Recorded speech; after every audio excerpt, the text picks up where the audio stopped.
Thank you for joining me here today. I'm Don Ma. To start off, China is attempting to ramp up stimulus measures to try to shore up its fragile economic recovery and boost growth. Officials have vowed to pump more money into the economy. To start, the People's Bank of China announced that it's going to cut its reserve requirement ratio on February 5th. This will free up 1 trillion yuan to the market in long-term liquidity. Analysts say investors are concerned about China's economic downturn and uncertainties with policies. Beijing is scrambling to restore confidence and further open its $64 trillion financial industry to international investors. Now, about $6 trillion has been wiped off the market of Chinese and Hong Kong stocks since they peaked in early 2021. Meanwhile, Apple's smartphone shipments in China shrank 2.1% in the final quarter of 2023 compared to a year ago. And this is because of intensifying competition from local rivals led by Huawei. Take a look at this report. Sales of iPhones are under pressure in China amid mounting competition. Data from research firm IDC on Thursday showed they were down 2.1% in the final quarter of last year from the same period a year ago. Apple was hurt by a growing challenge from local rivals led by Huawei. The drop shows the challenges facing the US firm in its third biggest market. Some Chinese companies and government agencies have limited employee use of Apple devices. A similar measure was taken by US authorities regarding Chinese apps over security concerns. Huawei's smartphone business was hit hard by US sanctions, but made a comeback last year with new launches. Thursday's data showed its shipments rose 36% over the last quarter. There was some good news for Apple though, as it became the top seller in China for the first time. The firm overtook Vivo to become the leading smartphone seller in 2023 with a 17% market share. IDC said Apple still attracted demand from consumers through promotions via third-party distribution channels. Earlier this month, it offered rare discounts on iPhones, cutting retail prices in China by as much as $70. Analysts predicted earlier that Apple's shipment volumes would keep falling by double digits this year, while Huawei is seen grabbing more market share. They estimate Huawei will ship around 64 million smartphones worldwide, close to double the figure expected for 2023. Tesla CEO Elon Musk said that Chinese automakers can demolish global rivals. That is, if not for trade barriers. This is underscoring the heat the U.S. electric vehicle market leader faces from the likes of Chinese BYD. Here's the report. Elon Musk says Chinese carmakers are on course to demolish Western rivals. The Tesla chief says that will be the outcome if trade barriers aren't imposed. His comments come as firms like BYD make inroads into global markets. The Chinese brand overtook Tesla as the biggest maker of electric vehicles in the final quarter of last year. It undercuts overseas rivals on prices and offers a wider range than many. Musk says Chinese firms like it are now the most competitive, and he predicts they will have major success worldwide. Last year, Tesla began cutting prices in a bid to fight back. Musk says his company will also start production of a new model next year, with Reuters sources saying it will be cheaper than current cars. His latest comments come after Tesla reported slowing sales growth and adjusted earnings that fell short of analyst forecasts. But his calls for tariffs could fall on receptive ears. The EU is already weighing up whether to protect its car firms from Chinese rivals that Brussels says benefit from state aid. Meanwhile, US President Joe Biden has said he won't allow China to dominate the industry, and his expected rival in this year's presidential election, Donald Trump, has said he would increase tariffs on all imports. And the U.S. economy grew faster than expected in the fourth quarter in 2023 amid strong consumer spending and shrugged off dire predictions of a recession after the Federal Reserve aggressively raised interest rates, and with growth for the full year coming in at 2.5%. Lisa Bernhard has more. Defying dire predictions of a recession, the U.S. economy grew faster than expected in the fourth quarter, thanks to a strong labor market and robust consumer spending. Data out Thursday from the Commerce Department showed the country's gross domestic product, a measure of all goods and services produced, increased at an annualized rate of 3.3%. That blew past the estimate of economists polled by Reuters by more than a full percentage point. Growth for the full year came in at 2.5%, also shattering predictions. The country's strong economic performance has stunned captains of industry and some economists who predicted that some 18 months of aggressive rate hikes by the Federal Reserve to bring down inflation would throw the economy into a recession. But so far, that hasn't happened. And at the same time, the Fed's medicine, as it's been called, appears to be working. Thursday's data also showed inflation pressures further subsided in the fourth quarter. The economy's stamina reflects a resilient labor market marked by strong wage gains, which has powered consumer spending. U.S. Treasury Secretary Janet Yellen on Thursday touted the Biden administration's economic stewardship. The Biden administration has put in place the most extensive set of policies and investments to benefit the middle class and grow the economy. Put simply, it's been the fairest recovery on record. We see this in gains not only for middle-class Americans, but also across demographic groups, such as the rapid decline in unemployment rates for Black and Hispanic Americans. In a separate report on Thursday, the Labor Department said initial claims for state unemployment benefits last week were just a touch above what economists had forecast. Many investors had predicted the Fed would begin to lower interest rates in March, but the economy's strong performance suggests that may be too soon, with May now a likelier target. The flying public could find itself on board a 737 MAX 9 jet again as soon as this weekend. The grounded U.S. fleet is slowly being returned to the skies by the Federal Aviation Administration. This as Boeing pauses production for the day and the investigation into a terrifying in-flight blowout aboard a MAX 9 continues. Here's more on what carriers must do to get their grounded jets cleared off for takeoff. We fly safe planes. That's what the head of Boeing told concerned lawmakers on Capitol Hill this week when questioned about his company's quality control processes. Boeing's 737 plant in Renton, Washington, normally bustling, is quiet Thursday for a self-imposed quality stand-down. We don't put airplanes in the air that we don't have 100% confidence in. The Renton plant is part of the federal investigation into the door plug blowout aboard Alaska Airlines Flight 1282 earlier this month. After reviewing recent Boeing data and about a quarter of the U.S. MAX 9 fleet, the Federal Aviation Administration says it's ending its 19-day-long emergency grounding of the aircraft, and major carriers can fly them after they pass inspection. We're not going to let that aircraft back in the air until we're convinced that that issue has been taken care of. To take care of the issue, the FAA says airlines must complete a detailed visual inspection of the door plug's bolts, guide tracks, and fittings. That plug is what violently blew off the Alaska Airjet. Any abnormal conditions found must be corrected. Only then will the FAA unground the plane. That means that we believe it's airworthy, and if it's airworthy, the aircraft is safe. Alaska Airlines and United Airlines anticipate their MAX 9s will be airborne over the next few days. While on the ground, federal investigators continue scrutinizing the Alaska Air door plug and the Boeing plant for clues on exactly how this latest aviation scare even happened. And Tesla also warned of a notable slowdown in its vehicle sales growth this year and reported a fall in fourth quarter gross margin as it cut prices and offered incentives to boost demand. Here's more.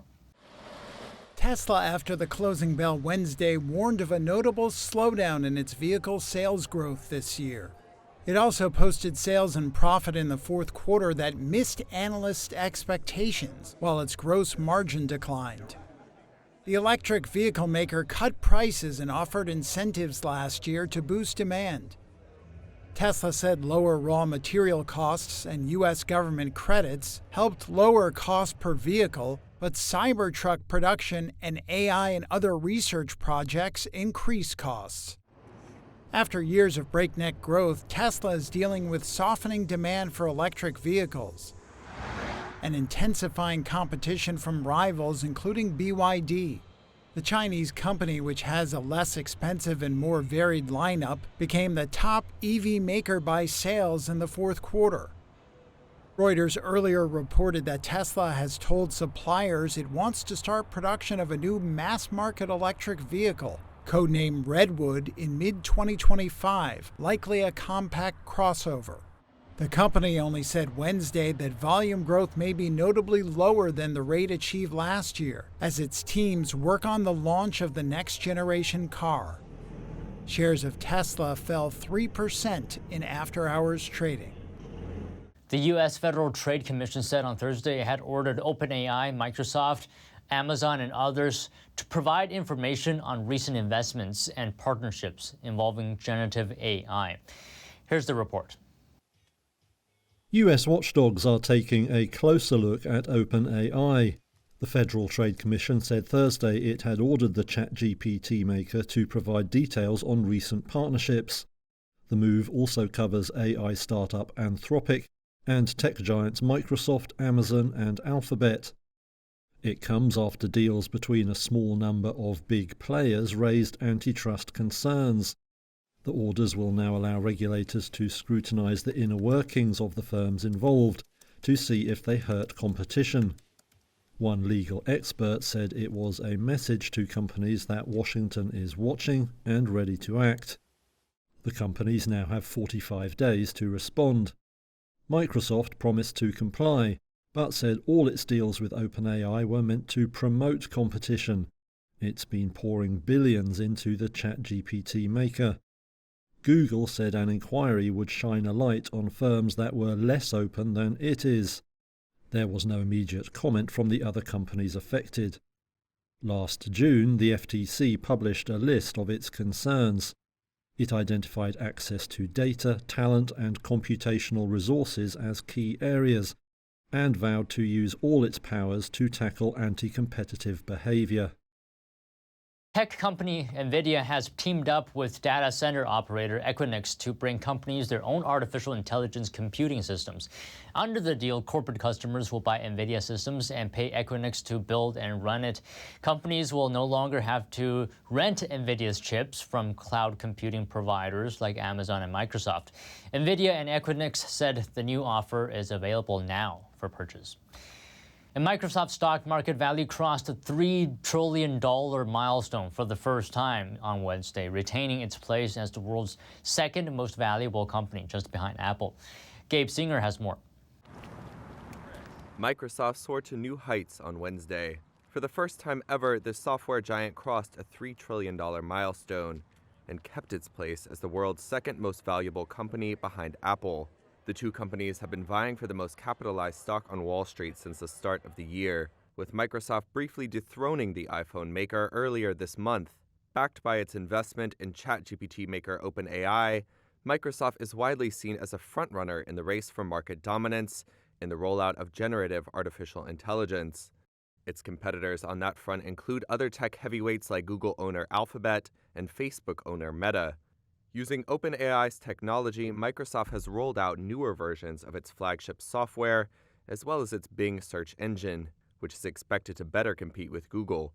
Apple, on the other hand, faces slowing demand for its iPhones, particularly in China, where the company is offering customers rare discounts to boost sales amid stiff competition from Huawei and other homegrown rivals. The Wall Street Journal is reporting that Apple is planning new fees and restrictions for downloads outside its App Store. This is as the tech giant responds to a new European law. For the first time, users will be allowed to download software onto iPhones outside of the App Store. According to the Wall Street Journal, companies like Meta, Spotify, and Microsoft are preparing and considering different download options. This includes downloads directly from ads, its website, or a third-party App Store. Sources told the Journal that Apple will still be able to review each app download outside the App Store and still collect fees from developers. The law goes into effect in March. Students and parents waited 3 months for a new revamped federal application for federal student aid. And the weeks since the Department of Education launched the online form have been marked by glitches and error messages. So what can students do to ease some of their frustrations? Here's the look. A major overhaul of the federal application for free student aid streamlined the online form, but glitches like crashing pages and error messages continue to slow down students. There are, all sorts of different populations of students and parents, depending on their unique circumstances, that are struggling to get things done. Jill Dejean of the National Association of Student Financial Aid Administrators says students have faced multiple issues since the Department of Education introduced a soft launch last month. Some students are struggling with the process for actually inviting their parents to complete their portion of the form. So students go in, they do their piece, and then there's supposed to be this seamless thing where you send an email to your parents and say, hey, now it's your turn. That process hasn't been working for everyone. Students whose parents don't have a social security number can't complete the FAFSA right now, and some graduate students who complete the FAFSA are told they're eligible for a federal Pell Grant, a grant that doesn't need to be repaid when they are not. Dejean says students and parents shouldn't give up and stay in touch with school financial aid offices. Stay in contact with your financial aid office if you are struggling to meet a deadline in this very rocky year with the FAFSA, so they know you're doing what you can. The Department of Education says they continue to make updates to the site to make the experience better. Tax day will be here before you know it. There are some significant changes this year that could mean more money in your wallet. Here are some ways you can earn a bigger tax refund.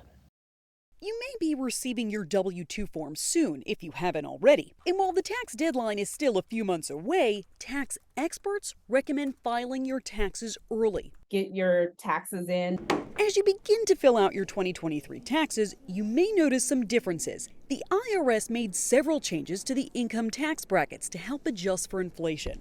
They adjust certain tax benefits every year, but for tax year 2023 is the most they've been adjusted up in decades. This means you may end up with a bigger refund. Here's why. In 2022, a person filing as single, earning between $41,766 to $89,075, paid 22% of their income to the IRS. In 2023, though, that tax bracket jumped to $44,726 to $95,375. That's a 7% change. Other changes? The amount of money you can claim in energy credits. We always had the electric vehicle credit for up to $7,500, but there's also a credit for used electric vehicles now up to $4,000. If you've made energy efficient improvements to your home, like installing new windows, you can also claim up to $1,200 in credits with no lifetime limits, instead of $500, which is what it was previously. There's also changes in tax credits for families.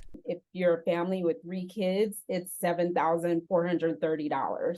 So how much money can you expect to receive back? Last year, the IRS says the average refund was $3,039. But with the tax bracket changes, you can expect more. Despite consumer and business spending driving economic growth to close out 2023, Treasury Secretary Janet Yellen says it's still too hard to be a working parent in America. In a speech in Chicago, she outlined ways she hopes federal economic policy can help, but millions of Americans are looking for relief right now. Here are the details. Treasury Secretary Janet Yellen in Chicago Thursday, addressing a topic that hits home for millions of Americans. It's still too hard to be a working parent. The speech, an effort to highlight administration economic policy as President Joe Biden campaigns for a second term. But polls show American voters are skeptical about Biden's handling of the economy, despite cooling inflation and a resilient job market. Families in particular feeling the pressures of a challenging housing market and child care costs that have increased with demand and shorter post-pandemic supply. Child care is exceedingly expensive right now in this country, and that makes it difficult for families to work.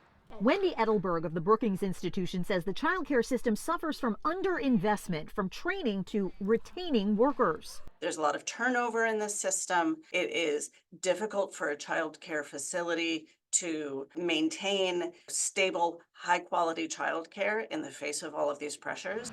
Meanwhile, a tight housing market continues to vex homebuyers, but especially families. Edelberg says relief is less about the strength of the economy and more about the policies within it. There's a lot that we should be doing to make it easier both to work and to raise children. and to make it more worthwhile to work. The Commerce Department said Thursday that consumers continued to spend in the last 3 months of 2023, with economic growth rising at an annualized rate of 3.3%. The sports betting industry has been on the rise. Sports betting is now legal in 36 states, with around 12% of Americans having participated in sports betting in the past year. Along with that, the rise in calls to gambling addiction hotline centers are also rising at a record number. NTD Sean Marshall has more. The global sports betting market accounted for $83.65 billion in 2022 and is expected to expand at a compound annual growth rate at 10.3% from 2023 to 2030. This unparalleled sports betting revenue growth was accompanied by increased instances of public outcries for help. The New York State's Comptroller's Office reported a record increase in helpline calls regarding gambling addiction. Gambling problem helpline calls increased at a record pace across several states, with Ohio experiencing a 277% lift in calls. Michigan, a 171% spike, and Connecticut reported a 400% increase, according to reports by Kindbridge Behavioral Health. Web blog Boing Boing even posted an article pointing out what they called a manic, lightly dystopian advertisement promoting illegal gambling in Florida. The article's title is another way of describing that the dancing people seen here appear so happy that it may seem a bit disturbing to some. The easy access to online betting, most popular with sports books, which often incentivize new customers with credits and first bet loss forgiveness as a lure, has a grasp on the Gen Z crowd. A 2023 report of gambling in New Jersey from Rutgers University found that a third of bettors 18 to 24 exclusively wagered online rather than being inside a casino or an in-person facility. At this age, the brain is still developing and emotion and logic aren't fully formed. This means that decision-making ability hasn't yet matured, making young adults more likely to take risks or act impulsively. Gamblers 18 to 24 years old are significantly more likely to have chased their losses and bet more than they could afford in the past. Sean Marshall, NTD News. While the Biden administration is working to crack down on overdraft fees, people can also protect themselves from the steep fees. On average, right now, banks charge more than $26 for overdrafting. President Biden calls the charges exploitative. New rules have been proposed by the Consumer Financial Protection Bureau to lower overdraft fees. But until then, consumer advocates recommend finding an account that does not charge overdraft fees or opt out of the service. According to the CFPB, overdrafts disproportionately affect the most cash-strapped consumers, people with less than $500 on average in their accounts. And finally, influencer Mr. Beast is touting the $250,000 he made posting his first video on X. X owner Elon Musk launched a program to share ad revenue with creators subscribed to the platform's premium service. The program is aimed at attracting creators to post on X to appeal to advertisers, and now in line with other social media platforms who pay creators. Mr. Beast had said he would not post regularly on X because of how expensive his videos are to make, but decided to test the X ad revenue sharing program. He shared an old video that racked up more than 165 million views. Mr. Beast later shared with a screenshot with appearing to be a $260,000 payment for his post. And that's all for today's NTD Business. Thank you for watching and see you next week.